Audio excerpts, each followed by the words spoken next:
বাগেরহাট খাজা খানজান আলী রাদিয়াল্লাহুর মাজার ঐতিহাস ও সাংস্কৃতিক।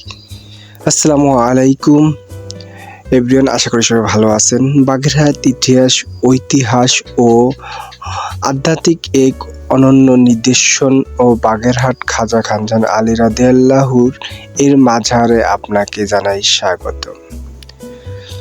প্রায় 6 শতাব্দী বছর আগে 1500 শতাব্দীতে সুফি সাধক ও দক্ষ প্রশাসক খাজা খানজান আলী রহমাতুল্লাহ দক্ষিণ বাংলায় বিচ্ছিন্ন বনাঞ্চলকে ও জনবসতি উপযোগী করে তোলেন। তার হাত ধরে প্রতিষ্ঠিত হয় ঐতিহাসিক খলিফাবাদ, যা আজকে বাগেরহাট নামে পরিচিত। তিনি শুধু একজন ধর্মপ্রচারক ছিলেন না, ছিলেন একজন দূরদর্শী নাগরিক ও পরিকল্পনাবিদ। তার উদ্যোগে নির্মিত হয় অসংখ্য মসজিদ, দিঘি, সড়ক, জনকল্যাণমূলক স্থাপনা।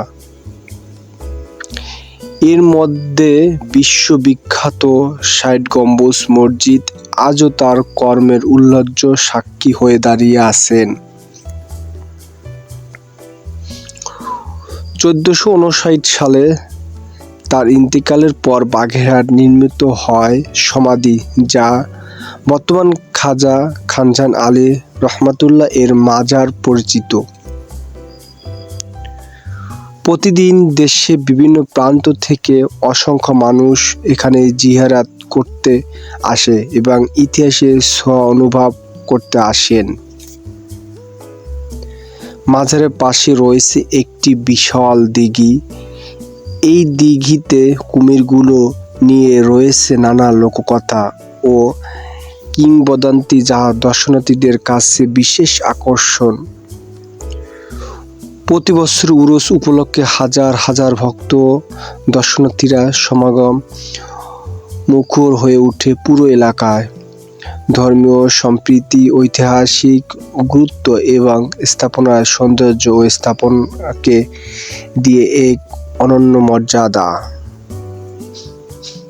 ১৯৮৫ সালে ইউনেস্কো বাগেরহাট ঐতিহাসিক মসজিদের শহর বিশ্বের ঐতিহাসিক স্বীকৃতি দেয়, আর সেই ঐতিহাসের অন্যতম গুরুত্বপূর্ণ অংশ হলো খাজা খানজান আলী রাদিয়াল্লাহু এর মাজার। আপনি যদি ইতিহাস ও সাংস্কৃতিক ও ঐতিহ্যর কাছ থেকে অনুভূত করতে চান, তাহলে বাগেরহাট ঐতিহাসিক মাজারে পাশে আপনার গন্তব্য অন্যতম সেরা গন্তব্য। এখানে বার্ষিক যে ওরস হয়ে থাকে, এই ওরস উপলক্ষে মেলা হয়ে থাকে। এই উপলক্ষে অনেক সময় 7 দিন ব্যাপী এখানে মেলা হয়ে থাকে।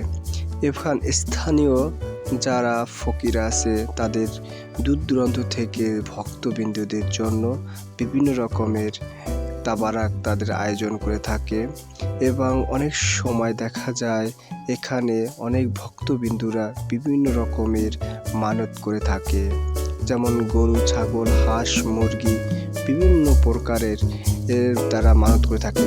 এই দিঘিতে তাদের মানতকৃত মুরগি, ছাগল যে কুমিরের খেতে দেয়া হয় এবং এই বছরে যে ওরস হয়, ওরসের জন্য এই ফকির আছে তাদের জন্য অনেক যে ভক্তবিন্দু তাদের এখানে রাতের শেষের দিক তাদের খাবারের ব্যবস্থা করে থাকে স্থানীয় ফকিরদের মধ্যে, এবং রাতভর এখানে বিভিন্ন ধর্মীয় অনুষ্ঠান চলতে থাকে, বিভিন্ন রকমের গান হতে থাকে এবং ভক্তরা তা বসে বসে শুনতে থাকে। সারা রাত এভাবে কেটে যায়।